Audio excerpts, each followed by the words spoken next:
Today I'm just making a quick tutorial for some people that want to get into Cinema 4D.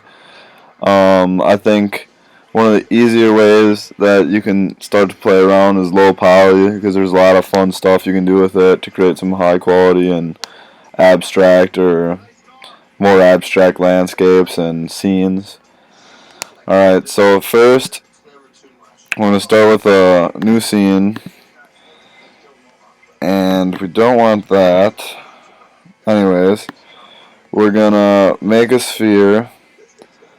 That's good. We're going to change it to icosahedron. And if you go to display Gouraud shading lines, you can see that makes these triangles instead of the standard squares, and that's just because right here we don't want that. That is going to create some problems with some weird stuff. I don't know what the word is. So first we're going to delete the falling tag, and the segment should be good. So the first thing I'm going to teach you with the low poly for when you're making this pretty cool like circular form with different colors that looks really cool. The displacer tool, or a displacer deformer, and we're going to put that in the sphere object. We're going to change the shading to noise. Once we change the shading to noise, that already deforms it a little bit. And we'll hit render right away, and that's not very deformed, so we're going to go back into the object, and we're going to change the height to something around like 45. Alright, and that'll do a little bit better for us. Alright, so we're going to duplicate this by Command C, then Command V. I'm using a Mac. And then once we do this, we can up the size. The size will work too. But what I'm gonna do is I'm gonna change the displacer settings on this one. I'm gonna say I want to make this one 60. Alright, and now you can't really see it now, but we'll make a material so you can see it right away. And we're gonna turn off the specular, and we'll just go into a color, and we'll say we'll use blue. We'll use blue. And then that's all the settings we need for the material, really, for right now, I guess. And you can already see that there's a little difference in between the colors, and that's what we want. We want that variation because it creates a nice effect. Also, we're gonna go back into the colors. We'll make a new material, and we'll use like this hot pink, some color like that. And we'll turn off the specular again. We'll drag this onto the other sphere. Alright, and that creates a pretty cool circle, and it's nothing special. I mean, you can get away with playing with the displacer a lot here, and kind of coming up with. We don't want to go that high. We don't want to change the segments on the sphere. We want to change the displacer settings. So you can go pretty high and change some things. Rotate it around until you find some colors that you like. Maybe even make the sphere a little smaller so we can sorry. Alright, well, that's fine for that. And then something I always like to do to get the sphere, I'm going to make another sphere the same size, and this kind of just gives us a pretty cool effect for the low poly. And again, we need to delete the falling tag, and I keep it the same size as the other objects just to give it the the circular, a proportional circular feeling. So here's a white color now, and so we'll just go kind of red, white, and blue. I'm not sure how it's gonna look, but it should look good. And so we need to displace that just a tiny bit so that the extrusions are shown. You can see the low poly effect. So I'm gonna put a displacer in there, and I'm gonna keep the settings generally low. Alright, and that's alright. I'm gonna up it a little bit to, let's say, 20. and 20 should do it pretty well. So that's pretty cool for our first render, our first little setting. Alright, and that's one way you can do it. Alright, so that's just, you can do it that way, that works fine. Another way you can do it for the circles is you can go into the circle, we'll hide these, you can go into the circle and delete the falling tag again and go to your mole graph. Then we're going to use a random effector. We're going to drag that into there, and right now you notice it's not doing anything, so we have to go to our deformer, our point deformer, and that, that doesn't look good. That doesn't look, I mean, I guess you can, there's geometry in there and there's some polygons, but that's not what we want. So we're going to go to random, and no, just kidding. We're going to go to our parameters, and we're going to tone these down a little bit. Let's see how that looks. And we get the same, we get kind of a, it's similar to Displacer a lot, but this just gives you a little bit more control on what happens. So, I'm gonna keep it probably 15, 15, 15, and that'll get me something I like. And we can use that as the base white layer. Now we can, it's really the exact same for all three of these. Alright, so that's one way that you can do it for the spheres. That's the way I use for spheres, and to get kind of the cool low poly effect. Alright, so the next thing we're going to do is in the tag, here, I'll find it for you guys. Go to my account here, and this one right here. So a lot of people really like this one. I mean, it got featured on, that's nice. So I'm going to teach you guys kind of, I'll go over how I made this, and I'll try to recreate that for you guys. So, not recreate, I'll show you the techniques. Alright, so first off, I made a cube. This is just for the base layer, and it's really however you want it, and you can go like that, that's fine. You can delete the falling tag just to keep, the general idea that that's what you want, and it just changes to 325, 550. Alright, so now we're going to go into the landscape, and the landscape allows for a lot better editing. There's different ways to mess around with it and to get some cool low poly effects, and just line it up with the same size or similar size as this. Alright, so that's good, and then we can just drag it up. Well, let's fix that a little bit.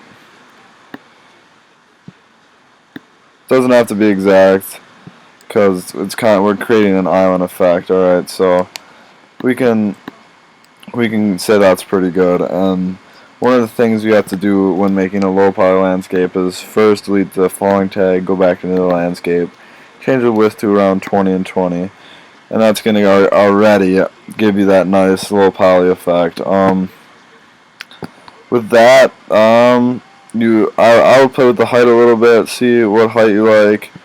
Also, a thing I like to do is the seed right here, the seed. I like playing with the seed to get, kind of the mountain form I want, and what I want to work with, and I won't be picky for the tutorial's sake, so we'll go with this. That's fine. So I'm just gonna edit these materials from last time, and we want a nice green color for our this will be our land. We'll call this our land. I'm gonna rename this land, and then base, and then first off for the base, I'm gonna put this 10, 10, 10, and I'm probably gonna have to go back and adjust that. But on the piece, you notice I have these rough edges to keep the low poly look going throughout the piece. And the way I did that is I used the same displacer technique, and I put the displacer in there, changed it to noise, and I really I didn't want to, overdo anything with it. Um, right here, this looks pretty weird to me. I was playing around a lot with it, so that's gonna, you just play around with your segments.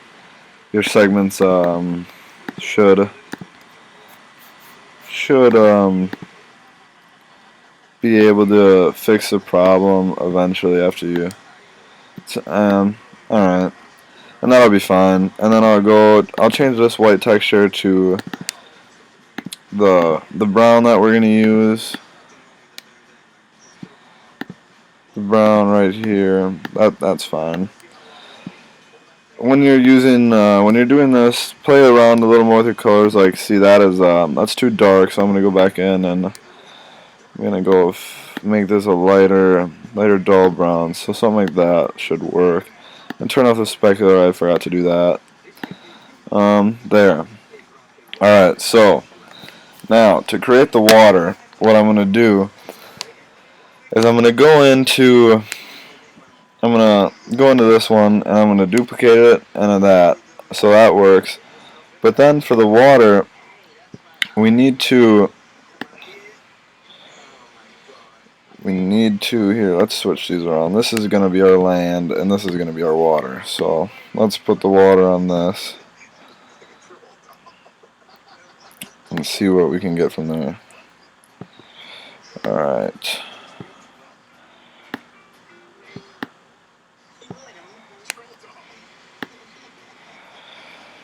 Depending on how much water you want, you can cover this whole thing like I did, and then play around with that. I got the waterfalls going. It was pretty nice. Created a pretty cool effect for me. I was very happy with it. Alright, so yeah, that water is too high, so we're gonna flatten it a little bit, and then we gotta bring it down into the plane. And then if we need to get this higher, if you don't want any of that land in there, you can just go like this, and that should be good. Alright, so now we already see our land coming out, and we can just raise this up and play around with this and move this the way we want until we get that. And when you do it, notice the corners and everything. Just fix that up with your size. Just for the tutorial, I'm not going to bother with it. Alright.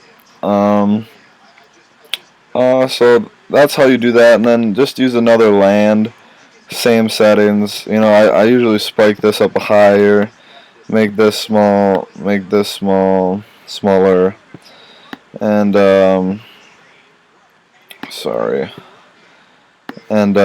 put that on top of there,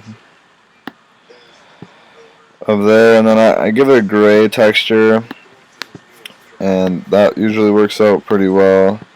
I know I have some mountains in there in the piece, so you just put it in there, and you do. Alright, so that's the main point to it. Now I'm going to delete all this because we don't need that anymore. I'm going to show you how in the piece these green grass surfaces, you can't tell because they're really small, but the grass surfaces in the piece were really was something I had to learn because it was an effect I wanted to have. So I went with a disc. And then if you go to simulate hair objects, add hair. Now that works out pretty good, but if you render it right away, yeah, it doesn't look like grass, and it's long, and it's just not what we want. So for this, we're going to change the height to probably around 35. We'll say 35 for this. We may have to adjust it later. And the count, we're going to go way up on the count, 20,000. And the 20,000 can really mess with your render times. So I'm going to change the segments to 8, and that should speed everything up a little bit. It doesn't, it depends on your computer really how much you need. Alright, and so now if we render it, it looks a little more like grass. It's shorter. It's not as not as unrealistic, but it's still not what we want. So what I do, I went into the hair settings, and we only need one color for this. So we're gonna go in here and find a nice grass color. You can color pick from an image online. I just go with a regular green. It's not, it's nothing I wanted to. It was a small detail in the piece, and the colors really couldn't be seen. But I'll show you, in case you want a larger size. Go in here and you get a nice specular. The specular can help with when shadows come into play. So now we got it green. I'll show you the render first before we go into any other settings. We got the green, and the grass is green now, so that's good. But it still just looks like a, kind of a fuzzy, So that's not what we want.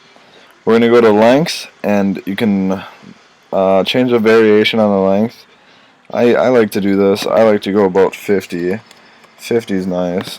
And then the thickness, I like to go 1 and 1. Bring the variation, and then change the curve to about halfway, something right around there. And that just makes it get thinner when you go up to the top of the hair, or the top, not the hair, but what we're gonna try to make look like grass. And alright, so to get some of the random movement we want in the grass, the easiest way to get this is frizz. And I like to pump up these settings a lot.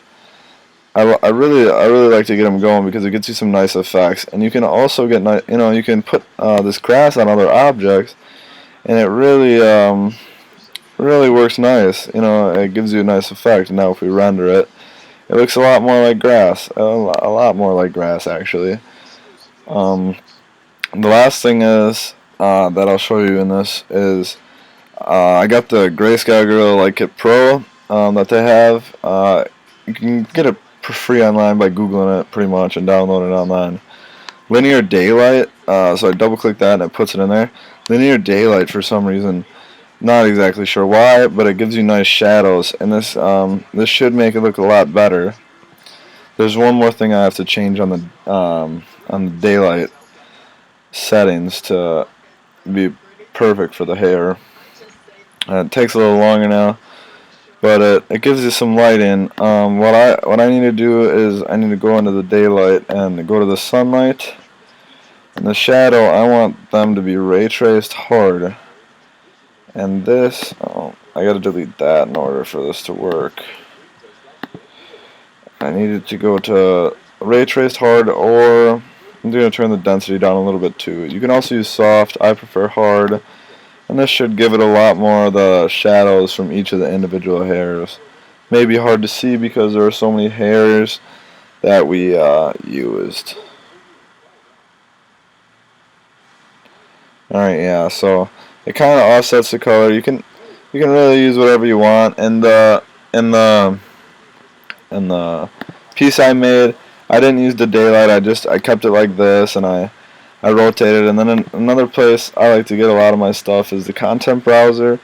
And Cinema 4D has a lot of nice built-in stuff. So we'll go to Visualize, Objects, Humans, and then we can go to I did Silhouettes.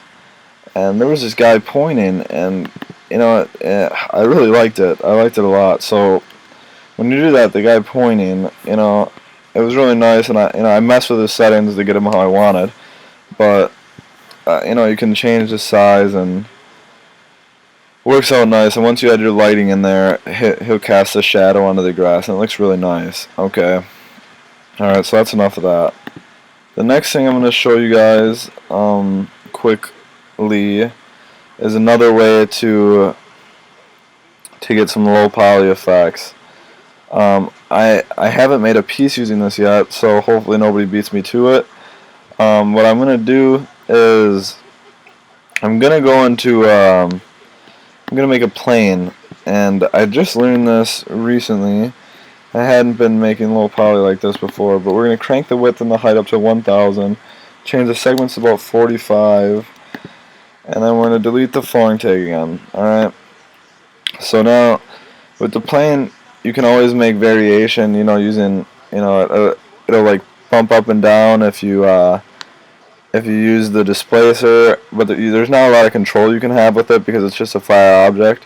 Well, what I learned is that if you make the object editable, but you can either hit this button or press C, you can come into the polygons mode and it'll show all this. So you go to select all, select all, and that lights everything up. Now we're going to right click and go to brush. Once we're in brush, we're going to change this to constant, this to surface, I believe. Hold on. Yup, surface. We're going to change the strength to 25 and the radius to 40. Alright, so that's pretty good settings there. Now what we're going to do is we're going to mess around and I'm going to try to create this valley. I haven't mastered this yet, so I haven't mastered anything yet. I'm still very average. Just thought I would show you guys this. Sorry if this is basic stuff, but hopefully it can be useful to somebody. So what we did is we pumped that up, and that already looks really nice. But we want to create a really nice valley. So for the valley, what we can actually do with the brush is go to -25 there, and that's going to allow us to push things down. And that'll look really nice, alright? So if we render that, casts a nice shadow, just gives us a nice valley. So what we're going to do is we're going to come in here, find the angle you want. Just for the tutorial's sake, I'm gonna make this quick. So that looks nice. We can drop this onto it. You know, it gives us a nice rock texture, for low poly's sake.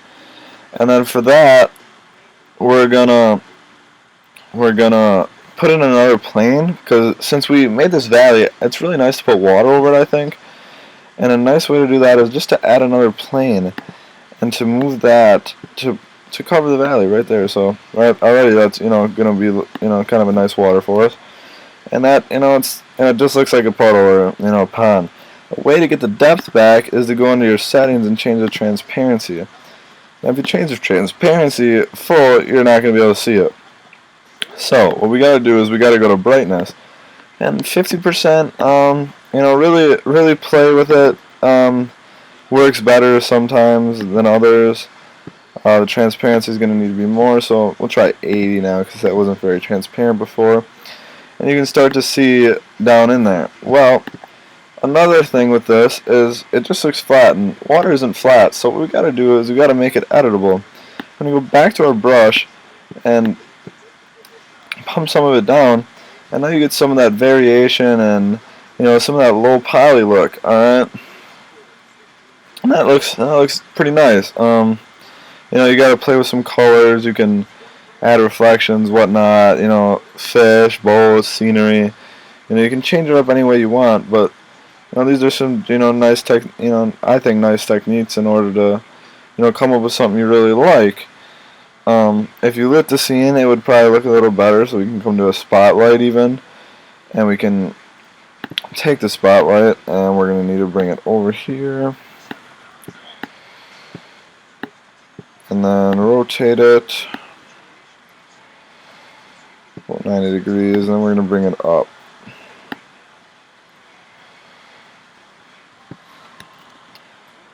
So you can just mess around with the settings. I mean, that was it was a poor attempt at it. Not like I said, I'm not a master at any of this. I'm just showing you guys in case you wanted to get into low poly. I'm giving you all my secrets. Stuff I've learned, just stuff that can help, get you right into it. Alright, I want to show everybody one more thing because it's really cool. It's kind of, I don't know, I don't like using it because, I feel like it's too easy. And I did learn this off a tutorial from Grayscale Gorilla, so I'm going to give them some credit there. I learned a lot of these off tutorials. I mean, I would credit everybody that I knew, so I just figured I'd throw it all at you, how I do it, how I change things.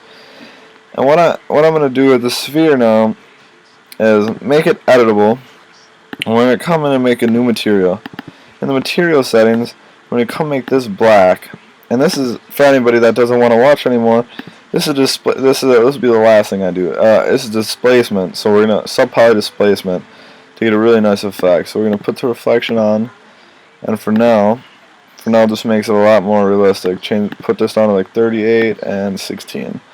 And maybe even more because we're doing displacement. Displacement now, noise. With this displacement, the noise, every different noise, it's gonna, on these dots, the black and white dots, it's gonna displace the circle. So if I change the global scale, the circle is gonna change because the noise changed. Well, some settings that I usually like to go with, I like to make it around 321. My favorite displacement is Cornell at 321, and we want to change this to about 60-50, and then check subpi displacement, and then round geometry is going to make it a lot nicer look. Alright, and then we also have to turn the specular on for this. What I do is I crank the width and I crank the height. And then I put the fall off really low so we can get a nice bright light. Maybe I made my width too big. I made my height a little too big, but that looks good. Something like that. You can play around with that as well. That's just going to make it pop and the bright spots a little more. Alright. So we have this, and let's drag this, and I want to show you guys what it does right away. And that is really cool. That's pretty cool, guys. So, one way you can make this better is with the Grayscale Gorilla light kit. The light kit is awesome. I'm really happy I downloaded it. So, I dropped in an overhead softbox, and I'm just going to bring this right over. I'm going to bring it right over this circle, and I don't know if that's right over it. So I'm going to bring it right over it.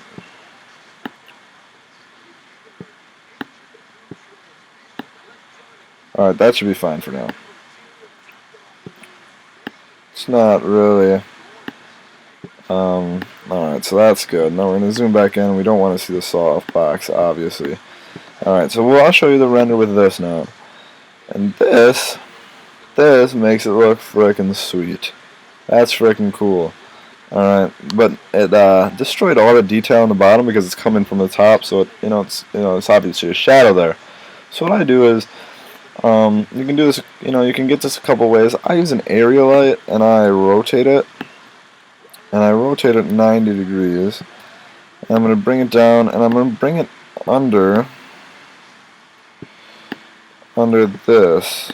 Yeah, I'm really bad with perspective. Alright, that's good. With this, I don't want the lights to be equal, so I'm going to go into this light and general and pump this down to 50. And that should bring some of the details back in. Alright, and that brought some of them back in. I'm going to bring it up to 75, and that should be a little nicer. Yeah, and that's pretty nice. Alright, so I showed you everything that I mess around with. I mess around with a lot of these different techniques. So if you guys have any questions about anything, if I didn't go over anything good enough, this video is completely, it doesn't, I hope it helps at least one person, if they get interested in Cinema 4D, because it's a little intimidating at first. Alright. Oh, actually, I'll go over one more thing, just because I'm bored and I have nothing else to do right now. One thing you can do, a lot of people make C4Ds like this. This is the freehand spline tool, and we're going to click this to give us our windows. And I'm going to write my name. I'm just going to write my name. Chandler, and then Olympus, because Olympus rocks. That was brutal. And then I'm just going to scribble because I don't want to spend a lot of time on this. Alright, so we have our 4 splines. I don't want to go into the top view. I want to go into the perspective. Again, I'm going to zoom out because this is going to get a little ridiculous. Alright, we're going to go to loft now, and we're going to come in here. And we got this. Alright, so this is a lot of way that people make some C4Ds. And they just mess around with some different things. I don't like this, but you can just throw all these in here and play with these, and these just make them go nuts. And so you can also, there's ways to, like, you know, sometimes from different angles it looks better. Like, that doesn't look too bad. And then you can throw one of these in here, and then a polygon reduction. And then something like that. That's pretty cool. But, oh, another thing. When you're doing low poly, I hope you guys are still watching as the long video. Throw in an ambient occlusion contrast, like 35%. Alright. Render the ambient occlusion, we bumped the contrast. It's gonna make all the darker values darker, and it's gonna, you know, every line's gonna pop more. It's gonna have its own geometry better, and that's what we want with the low poly look. We want to be able to see each of the triangles, so that helps a lot. Yeah. All right. Well, I'll leave you guys there. Maybe along the road I'll make another one. I hope it helped. I know it was all over the place. It was my first one, so I hope you found it useful in some sort of way, and I'll definitely try to get better at these. But thanks, guys.